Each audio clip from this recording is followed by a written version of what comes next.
Welcome to this brief video demonstrating how the new Temp Agency Strategy board game from Dyskami Publishing, Worker Placement, is played. For enhanced details on the rules, you can download the PDF from the Dyskami Publishing website. In Worker Placement, you assume the role of a temporary employment agency CEO who is trying to build your startup business into a thriving operation. You hire unemployed temp workers, help them upgrade their skills, and find them the best short-term jobs so your company can get paid its cut. Competition with other temp agencies is fierce though, so establishing a solid reputation as a reliable and dependable agency can bump your workers towards the front of the employment line for first pick of the premium jobs. At the end of the game, the player whose company has earned the most money is declared the winner and becomes the dominant temp agency CEO in the city. Here's how the layout of the table will look for a typical 4-player game. The game board map of the city is placed to allow easy access for all players. The deck of job cards are shuffled and placed on the draw space.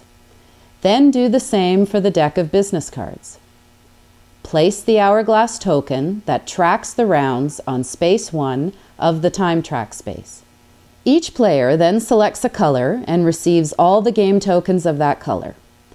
3 worker meeples, 1 cash token representing money gained, and 1 thumbs up token representing reputation earned.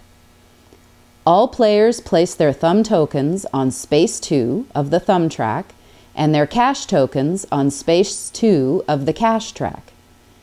Deal each player 4 business cards face down from the deck.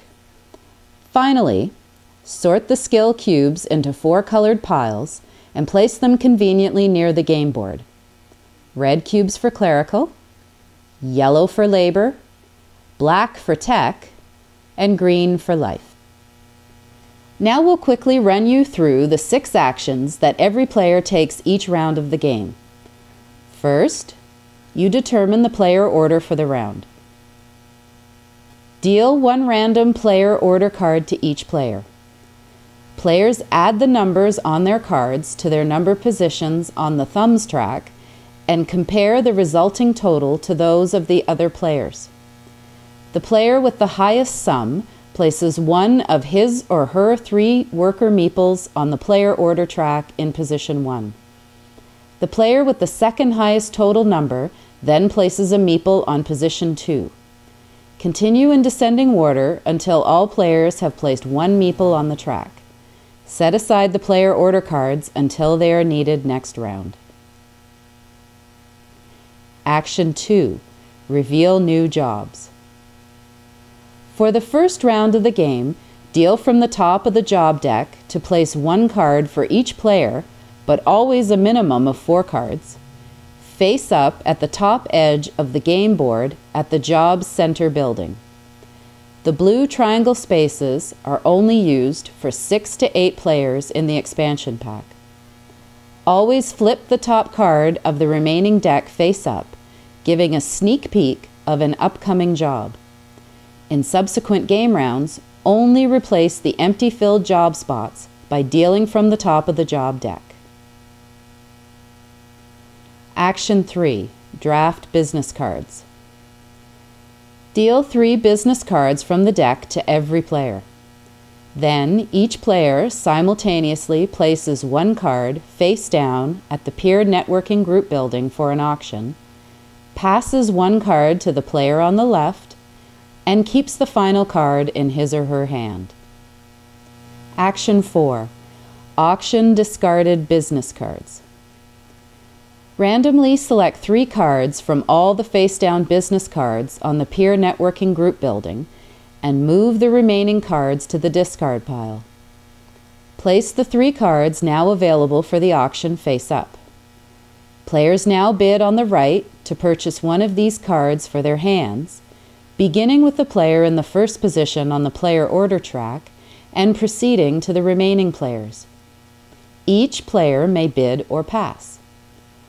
To bid, the player places one of his or her meeples on any of the unoccupied bidding spaces.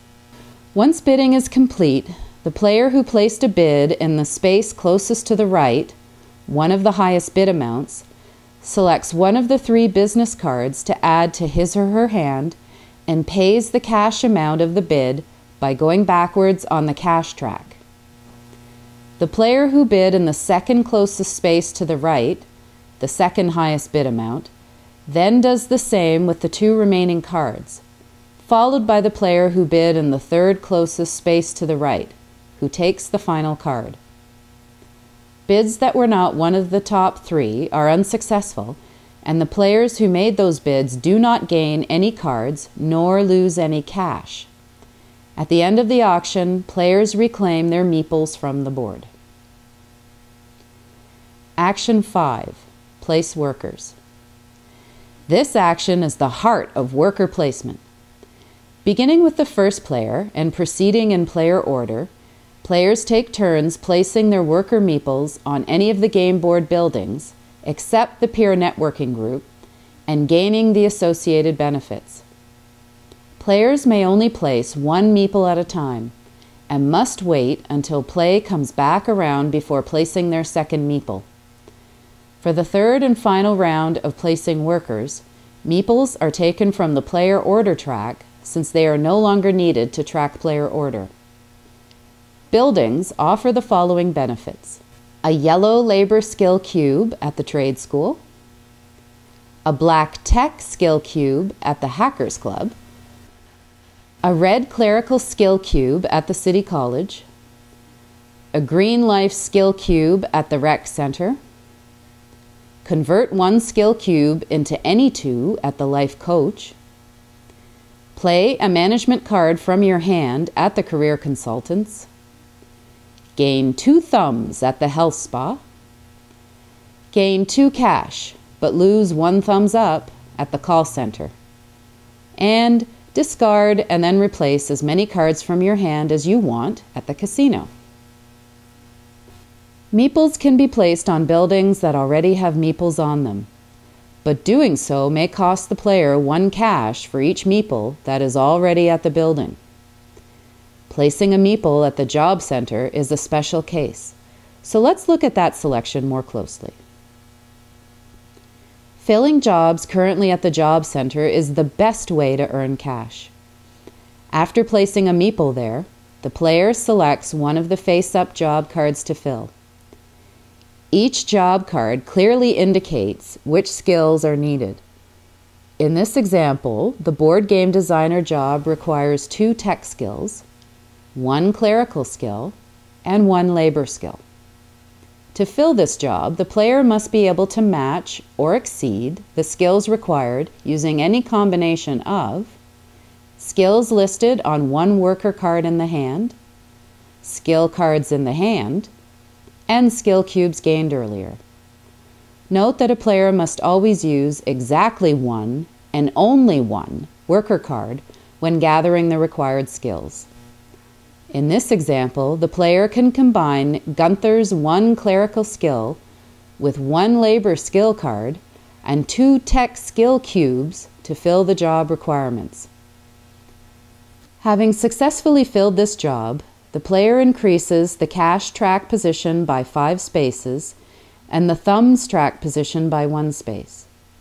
Note that Gunther's additional 1 life skill is extra and unnecessary and has no impact on filling this job. The player then claims the job card by placing it aside, discards the worker and skill cards, and returns the 2 tech skill cubes to supply. The next player that places a meeple at the job center goes through the same procedure, first selecting a job to fill. Action 6. Reset. The game round is now over. Players can only hold a hand of up to 5 unplayed business cards and must discard down to 5 if holding more. Players then reclaim their meeples from the game board and repeat actions 1 to 6 in the next round. Advance the hourglass token 1 space on the time track unless it is already on the final round. In this case, the game is now over.